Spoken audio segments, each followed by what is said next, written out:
लोकसभा चुनाव 2024 को लेकर के सभी पार्टियां अपने प्रत्याशी को उतार रहे हैं। आज भागीदारी पार्टी पी के प्रदेश अध्यक्ष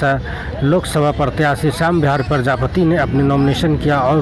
कहा अपने संबोधन में, पार्टियां इस देश के सत्ता शासन के कुर्सी पर बैठी रही, जिनका सीधा काम था आम आवाम का जो ज़मीनी मुद्दे हैं, इस बिंदुओं पर विधेयक लाना, कानून बनाना और देश की जनता के लिए अच्छा शासन व्यवस्था स्थापित करना। लेकिन 77 साल में जो रिकॉग्नाइज्ड पॉलिटिकल पार्टियां इस देश में रही, ऐसा देखा गया कि पूरे हिंदुस्तान के धरती में जो रहने वाले आम आवाम हैं, उसमें कहीं न कहीं गैर बराबरी और असंतोष का भावना पनप रही है आज भी। अगर आप पूछें कि इसका अगर कोई कारण है, तो मैं सीधा सीधी आपको कह सकता हूं कि जहां भागीदारी के सवाल पर इस देश में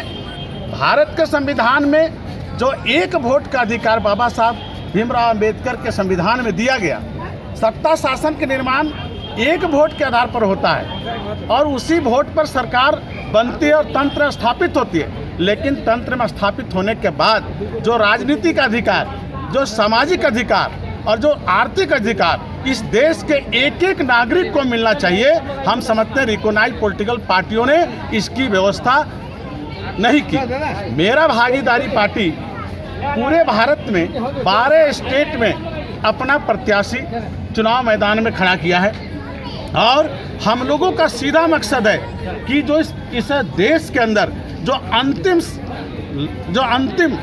एकदम पंक्ति में जो खड़ा हुआ एक बहुसंख्यक वोटर, जिसको लोग केवल यूज करता है, सिर्फ उसका मत लेके सत्ता शासन में काबिज होके और 5 साल तक वो राज करते हैं और जनता फटेहाली और जनता भूखमरी के कगार पर खड़ा रहती है। भागीदारी का मतलब है कि अगर देश के अंदर एक वोट का अधिकार आपको दिया गया है, तो मैं कहता हूँ इस देश के अंदर चाहे किसी भी कौम, किसी भी जाति, किसी धर्म का आदमी हो, यदि एक वोट का अधिकार रखता है तो कानून बनाने का मंदिर विधानसभा और लोकसभा जहाँ है, वहाँ चुनाव जीत के वैसे समुदाय के लोगों को जाना चाहिए। मेरी पार्टी ने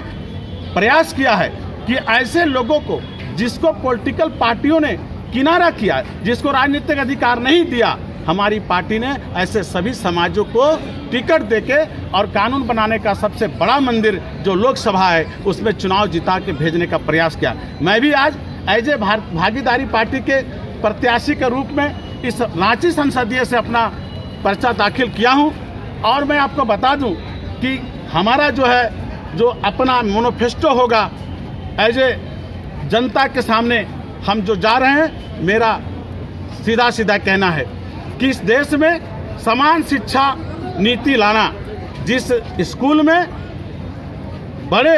और घराने और पूंजीपति के बाल बच्चे पढ़ते हैं, उसी स्कूल में गरीब का बेटा भी पढ़ेगा, क्योंकि गरीब का बेटा मेधावी होता है, पढ़ने की क्षमता रहती है, लेकिन उसके पास पैसे नहीं होते हैं। IAS, IPS, IPS जो आज बनता है, जो बड़े घराने के लोग हैं, जिनके पास पैसा है, वो IAS, IPS, ITS और बड़ा पढ़ाई करता है। गरीबी में बहुत ऐसा